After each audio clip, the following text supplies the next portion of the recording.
मेरी स्कूल का नाम समारोह होता है। मैं आज आपको चतुर्भुज के बारे में समझाऊंगी।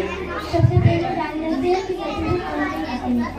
इसे नाम से ही पता चल रहा है कि चतुर यानी चार भुजा, ये चतुर यानी चार और भुज यानी भुजा।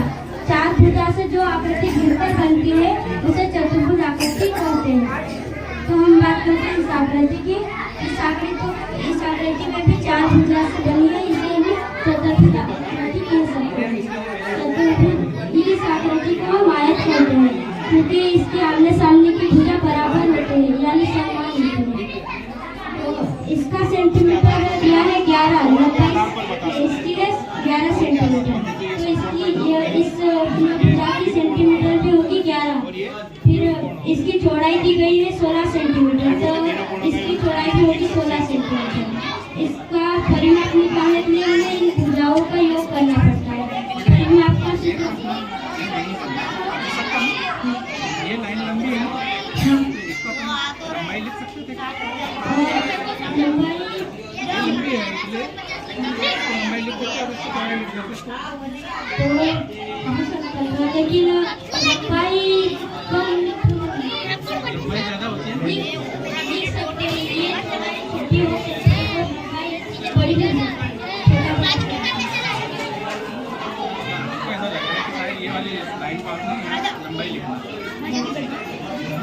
लंबाई कौन सी? लंबाई ज़्यादा होगी। लंबाई इसे कहते हैं लेकिन इसे बनाया गया है। आयत की लंबाई हमेशा ज़्यादा होती है और चौड़ाई कम होती है ना। हाँ, क्या बात करें है। ये सभी ये तो सेम होती है। फिर बात करते हैं इसकी आकृति की। इसकी भी चार भुजाएं हैं, इसे चतुर्भुज आकृति कह सकते हैं। इसकी परिभाषा है वह चतुर्भुज जिसकी सभी भुजाएं समान हो उसे वर्ग कहते हैं।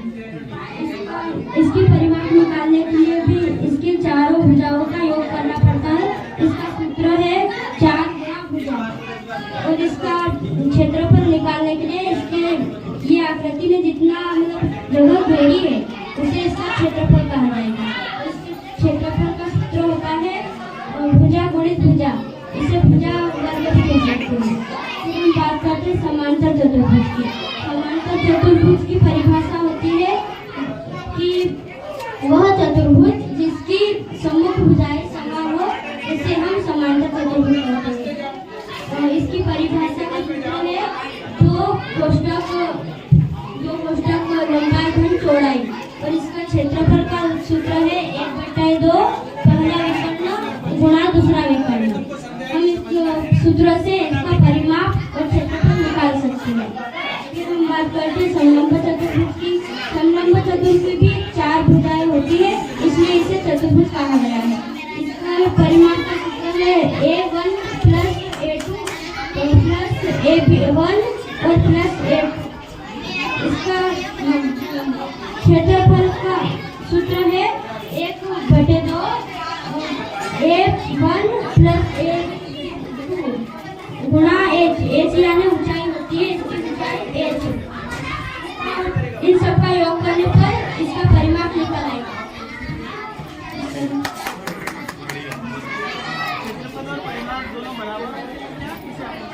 नहीं, अलग अलग है।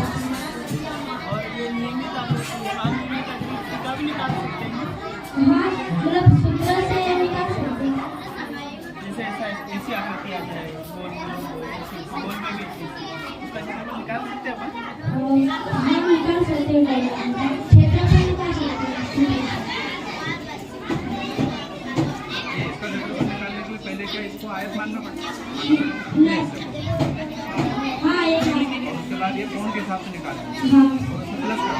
हाँ, उसको जोड़ के ना क्षेत्रफल के परिधि से क्षेत्रफल के सूत्र से हाँ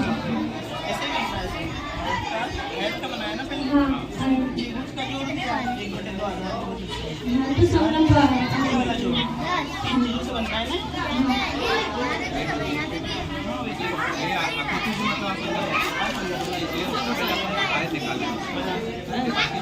कोण में आएगा रेखाओं के बीच की जो दूरी है वो सेम रहेगी, समान अंतर पे रहेगी, इसीलिए इसको कहते हैं समानांतर।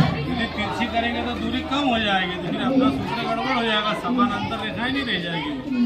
इसलिए समान अंतर रेखाएं कभी भी कहीं पर भी नहीं मिले। वेरी गुड, चलो आगे। और इन दो समांतर रेखा को जो काटती हुई रेखा जाती है उसे तिर्यक छेदी रेखा कहते हैं। छेदी रेखा। और इनपे बहुत सारे कोण भी बनते हैं, इनमें 8 कोण बनते हैं। तो सबसे पहले अंतकोण, जो दो समांतर रेखा के अंदर बनने वाले कोण को अंतकोण कहते हैं। जैसे कि दो समांतर रेखा के अंदर जो बनते हैं वो कोण अंतकोण कहलाते हैं। अंतकोण जैसे कोण 3 और कोण 4 और कोण 5 और कोण 6, ये अंतकोण है। अब बाह्य कोण की बात करते हैं, तो बाह्य कोण जो दो समांतर रेखा के बाहर बनते हैं वो बाह्य कोण कहलाते हैं। जैसे कोण 1 और कोण 2, कोण 7 और 8, ये बाह्य कोण कहलाते हैं।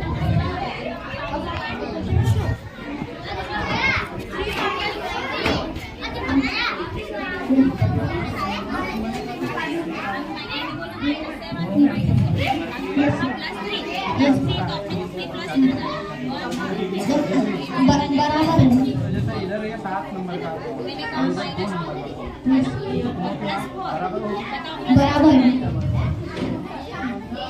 अब आता है संगत कोण का योग। संगत कोण जो जेट की आकृति में बनते हैं, जैसे ये सीधा जेट है, इसमें कोण 3 और कोण 6, ये संगत कोण।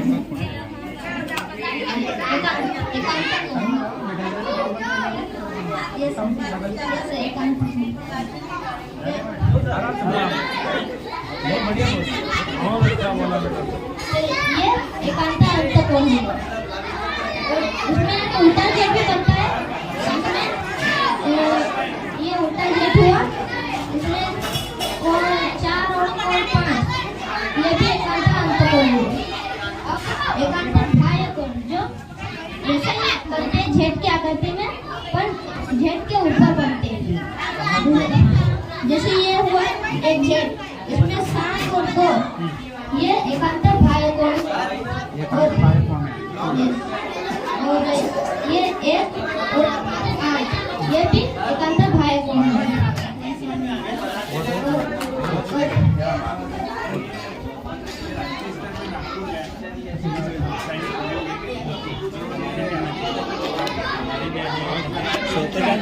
हमारी भी आगे न्यूकोण जो समकोण से छोटा होता है उसे हम न्यूकोण कहते हैं। और समकोण जो 1 ही डिग्री का होता है, 90 डिग्री का, उसे हम समकोण कहते हैं।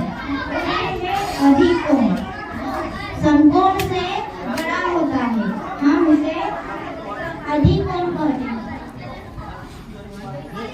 ये है सरल कोण, इसे हम ऋजु कोण भी कह सकते हैं। यह समकोण से बड़ा होता नहीं, ये 180 का होता है, हम इसे सरल कोण या ऋजु कोण कह सकते हैं।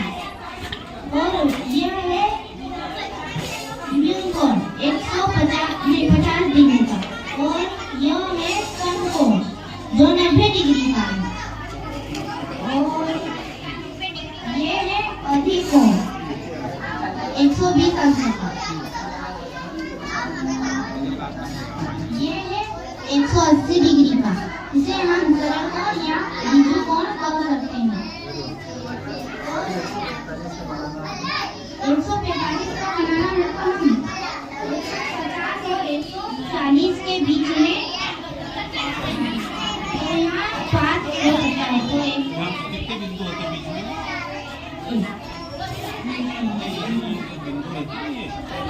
के बीच में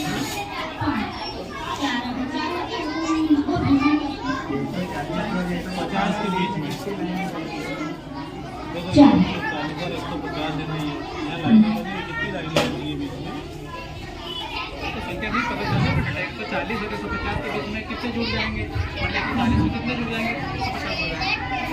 40 में 10 जुड़ जाएंगे ना। इसका मतलब बाकी है 10 लाइनें होती है ना, ठीक है।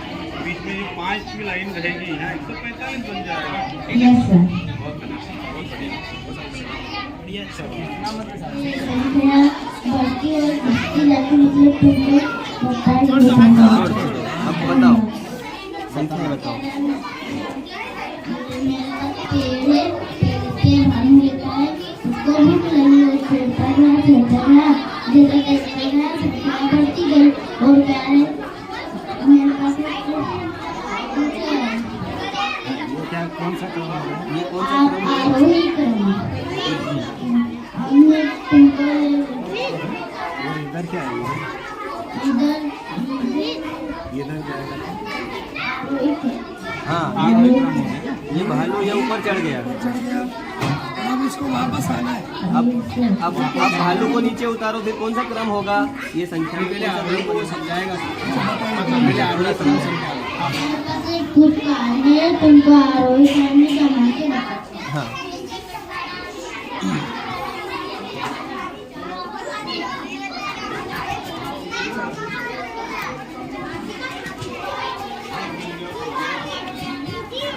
संख्याओं को आरोही उसके बाद क्या हो गया आरोही क्रम अब आरोही को समझ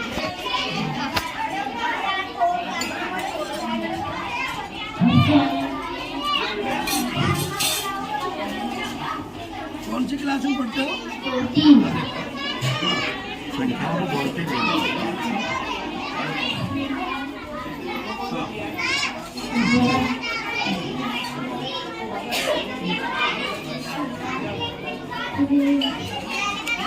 मैं आप अवरोही बता रहा हूँ ना, अवरोही बता रहा हूँ, अवरोही बताएंगे छोटी आती है।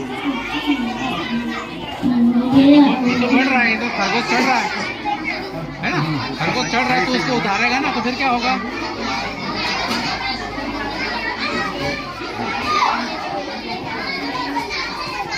नो नो नो नो नहीं ये तो बेटा बढ़ रहा है ना ये। वेरी गुड, आराम से बेटा शांति से। हाँ कौन सा क्रम हुआ ये? बहुत अच्छे। आज आपको यह बताना चाहती हूँ कि पहले और 3 होगी अच्छे से बोलो। 3 होगी उसकी संख्या। तो मैंने आपने फिर 6 की पूर्ववर्ती संख्या होगी 5। अब बाद वाली संख्या जैसे मानो आपने 14 ले लिया, 14 की पूर्ववर्ती संख्या है 15।